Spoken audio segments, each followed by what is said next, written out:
Hello guys, ഞാനൊരു സംഭവം കാണിച്ചു തരാം കേട്ടോ. ഇത് മുത്തങ്ങ എന്ന് പറയൂ കേട്ടോ. മുത്തങ്ങ പുല്ലിൻ്റെ അടിയിൽ നിന്ന് കിട്ടുന്ന സംഭവമാണ് കേട്ടോ. കിഴങ്ങാണ് ഇത്. പൂലാങ്കിഴങ്ങ്.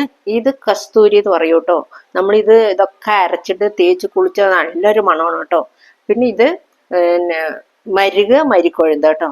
പിന്നെ ഇത് രാമച്ചവേര് എന്ന് പറയും. രാമച്ചവേര് നമ്മൾ മുമ്പൊക്കെ കല്യാണത്തിനൊക്കെ തേക്കില്ലേ, ചരടിലാണ് താലി കെട്ടുക. അപ്പൊ അതിൽ തേച്ച് കുളിക്കാനുള്ളതാണ് കേട്ടോ. ഇതൊക്കെ പൊടിയാണ്, ഇതിൻ്റെയൊക്കെ പേസ്റ്റാണ്. പേസ്റ്റും പൊടിയാണ് കേട്ടോ. ഇത് പഴനിയിലോ പിന്നെ നമ്മുടെ ഉമാഗോളിലൊക്കെ കിട്ടും കേട്ടോ. പിന്നെ ഇതെല്ലാം കൂടിയിട്ട് നമുക്കിത് അരച്ചിട്ട് കുളിക്കാനുള്ള സംഭവമാണ്. നിങ്ങളിത് കണ്ടിട്ടുണ്ടോ, നിങ്ങൾക്ക് അറിയുമോന്ന് എനിക്ക് അറിയില്ല. നമ്മുടെ മൂത്താന്തറ, പിന്നെ കൊടുവായൂര്, കത്തനൂര്, അവർക്കൊക്കെ ഇത് അറിയൂട്ടോ. ഇത് രാമച്ചം വേരാണ്. ഈ രാമച്ചം വേര് ഞാൻ പറഞ്ഞല്ലോ, കയറിൽ തേച്ച് അരച്ച് കുളിക്കാനുള്ളതാണ് കേട്ടോ. മുമ്പൊക്കെ കയറിലാണല്ലോ കിട്ടുക. പിന്നെ ഇതെല്ലാം കൂടെ അരയ്ക്കാൻ വേണ്ടിയിട്ട് ഞാൻ എല്ലാം എടുത്ത് വെച്ചതാണ്. ഇതിൻ്റെ കൂടെ നമ്മൾ ഊതുപത്തി, പിന്നെ സെൻ്റൊക്കെ ഒഴിക്കും. പിന്നെ ഇത് അരച്ച് ഉണക്കി വെച്ചതാണ് കേട്ടോ. ഞാൻ ഇത് എപ്പോഴും അരയ്ക്കാൻ പറ്റില്ല എന്ന് പറഞ്ഞിട്ട് അരച്ച് ഉണക്കി വെച്ചാണ്. ഇത് കുറച്ച് വെള്ളത്തിലിട്ട് കുളിക്കുന്നതിന് മുമ്പ് വെള്ളത്തിലിട്ട് വെച്ച് കുറച്ചെടുത്ത് വെള്ളത്തിലിട്ട് വെച്ചിട്ട് അത് കുതിരും. പിന്നെ കുളിക്കുമ്പോൾ നമ്മൾ തേച്ചാൽ മതി കേട്ടോ. പിന്നെ ഇത് പേസ്റ്റാണ്. പേസ്റ്റ് നമ്മൾ കുളിക്കുമ്പോൾ കിട്ടില്ലല്ലോ. അപ്പോൾ ഈ പേസ്റ്റ് നമ്മൾ തേച്ചിട്ട് പോയാൽ ആ ജവാദും, ഇതിൻ്റെ പേര് ജവാദാണ് കേട്ടോ. തേച്ചാൽ അതിൻ്റെ ഒരു മണം ഉണ്ടാകും. പിന്നെ ഇത് പൊടിയാണ് കേട്ടോ. ഇത് പഴനിയിൽ കിട്ടും. ചെറിയൊരു ബോട്ടിലാണ്, കുപ്പിയിലാണ്.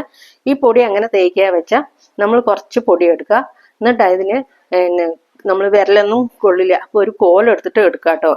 പിന്നെ ഇതിന് നമ്മൾ കയ്യിൽ കൊട്ടിയ ശേഷം കുറച്ച് വെള്ളം തെളിച്ചിട്ട് നന്നായിട്ട് അതിനെ കലക്കിയെടുക്കുക. കലക്കിയെടുത്ത ശേഷം അതിന് മുടിയിലും മേലും ഒക്കെ തേച്ച മണം എങ്ങനെ ഉണ്ടാകുക അറിയോ?